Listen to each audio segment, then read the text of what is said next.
आमोस संदेष्ट्याच्या पुस्तकातून घेतलेले वाचन. इस्रायल वंशजो हो, तुमच्या विरुद्ध म्हणजे जे सर्व कुळ मी मिसर देशातून बाहेर आणले त्याच्या विरुद्ध परमेश्वराने सांगितलेले वचन ऐका. ते असे: भूतलावरील सर्व कुळांत केवळ तुमच्याबरोबर मी परिचय केला, म्हणून तुमच्या सर्व दुष्कृत्यांबद्दल मी तुमची झडती घेईन. पूर्व संकेत केल्याशिवाय दोघे जण एकमेकांबरोबर चालतील काय? पारध नसल्यास वनात सिंह गर्जना करतो काय? काही धरले नसल्यास तरुण सिंह आपल्या गुहेत गुरगुरतो काय? पाशच मांडला नाही तर पक्षी जमिनीवरल्या जाळ्यात अडकेल काय? जाळ्यात काही अडकले नसल्यास ते जमिनीवरून वर उडेल काय? नगरात रणशिंग वाजवल्यास लोक घाबरायचे नाहीत काय?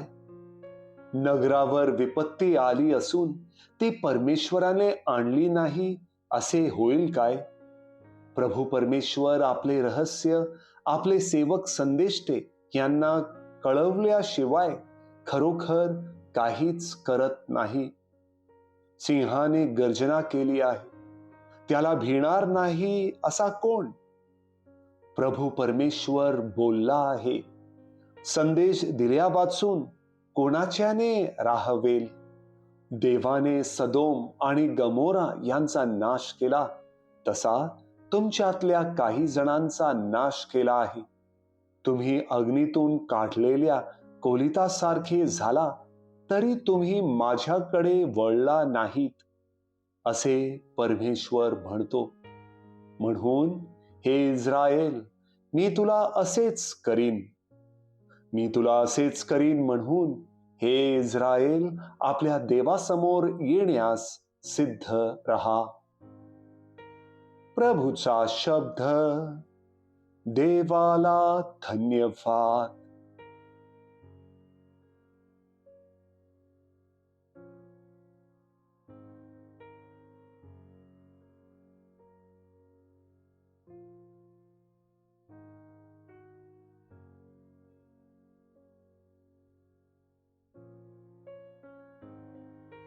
मथई लिखित पवित्र शुभवर्तमानातून घेतलेले वाचन. मग येशू तारवात चढल्यानंतर त्याचे शिष्य त्याच्या मागे गेले. तेव्हा पहा, समुद्रात मोठे वादळ उठले, इतके की तारू लाटांनी झाकू लागले, परंतु तो झोपेत होता. तेव्हा ते त्याच्या जवळ येऊन त्याला जागे करून म्हणाले, प्रभूजी, वाचवा, आम्ही बुडालो.